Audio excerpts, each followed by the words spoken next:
कल घर में बैगन की सब्जी बनी थी। तो उससे एक कहानी याद आई फिर से। तो जब हम लोग छोटे थे ना तो सब्जी खाने में बहुत आनाकानी करते थे कि ये नहीं खाएंगे वो नहीं खाएंगे। आज भी कुछ हद तक थोड़े नखरे तो हैं। तो बैगन जो था हम लोग कभी खाते नहीं थे।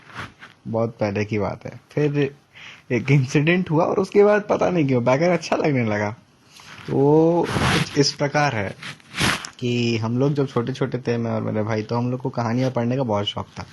तो बहुत सारी किताबें आती थी उस समय। बाल हंस, बाल भास्कर, चंपक, हितोपदेश, पंचतंत्र, तेनालीराम, हमारे पास किताबों का भंडार था।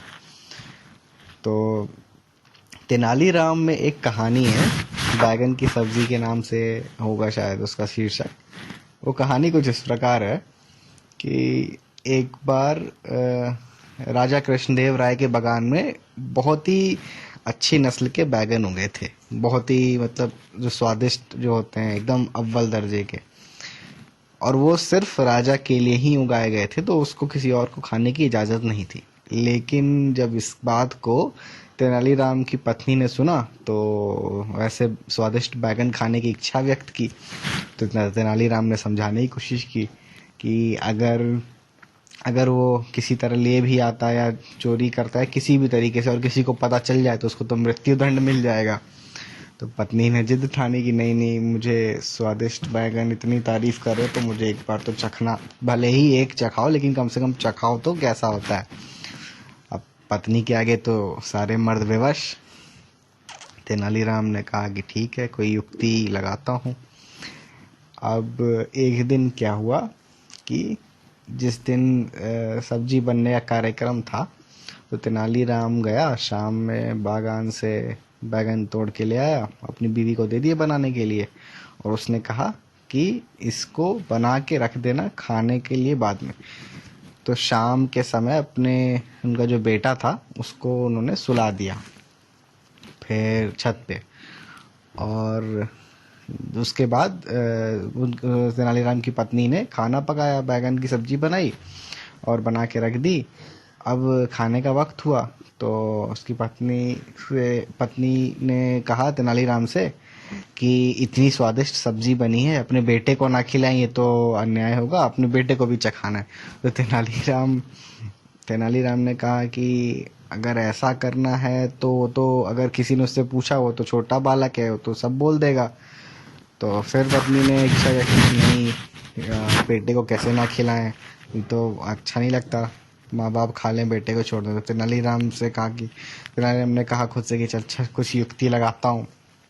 तो उसके दिमाग में एक विचार आया। तो उसने क्या किया, ऊपर गया और एकाएक बाल्टी भरा पानी जो है अपने बेटे के ऊपर उड़ेल दिया और को बोला कि बेटा बहुत तेज आंधी तूफान आया है, चलो अंदर चल के सो। फिर उसके कपड़े, गीले कपड़े बदलवाए, सरवर पोंछ के फिर उसको बैगन की सब्जी खाने को दी और फिर खिला पिला के वापस सुला दिया। अब अगले दिन इस बैगन की चोरी की बात जो थी वो पूरे दरबार में फैल चुकी थी तब तक।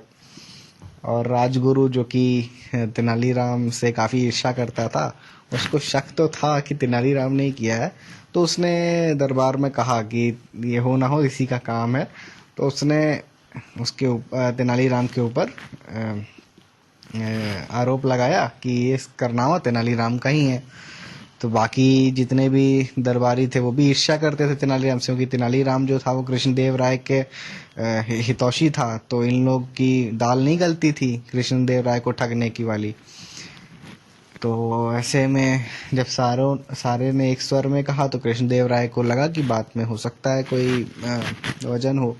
तेनालीराम को पेशी उसकी हुई तेनालीराम की। तो तेनालीराम ने तो मना कर दिया, नहीं प्रभु ऐसा तो नहीं किया मैंने।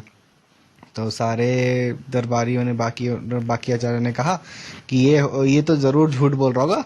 अगर इसके घर में सब्जी बनी होगी तो इसके बालक ने भी ज़रूर खाया होगा, उसको बुलाइए, वो छोटा बच्चा है, वो झूठ नहीं बोलेगा। तो फिर उस तेनालीराम के बालक को बुलाया गया। तो उससे पूछा गया कि बेटा कल तुमने रात में कौन सी सब्जी खाई थी। तो बालक तपाक से बोल पड़ा कि मैंने तो बैगन की सब्जी खाई थी और बड़ी स्वादिष्ट थी। तो वहीं पे सारे दरबारी अपना हाथ मलने लगे कि अब तो तेनालीराम अब आया है बच्चू ऊँट पहाड़ के नीचे। तो उसके बाद तेनालीराम के ऊपर कृष्णदेव राय बोलते हैं कि तेनालीराम तुमसे ये उम्मीद तो नहीं थी। फिर तेनालीराम बोलते हैं नहीं प्रभु, ये छोटा बालक है, ये ऐसे ही मतलब अपने ही मन से कुछ बोल रहा है, मैं अभी साबित किए देता हूँ। उससे अच्छा तुम ये बताओ कल का मौसम कैसा था।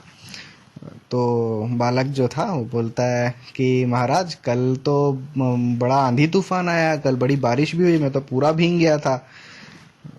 और उसके बाद ही मैं खाना खा के फिर सोने गया था। तो फिर कृष्णदेव राय सोचते हैं कि हो सकता है कि इसने ऐसे ही कोई स्वप्न देखा होगा खाने का, और छोटा बालक है ऐसे ही कह दिया होगा इसने।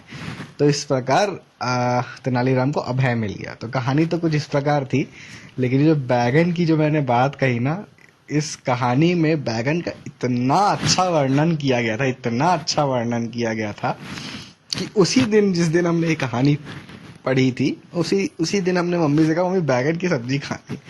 तो मम्मी ने बैगन आलू की सब्जी बनाई थी, और उस दिन से लेकर आज तक बैगन आलू की सब्जी पता नहीं क्यों अच्छी लगती है। उसके पहले नहीं लगती थी, अब बहुत अच्छी लगती है। धन्यवाद।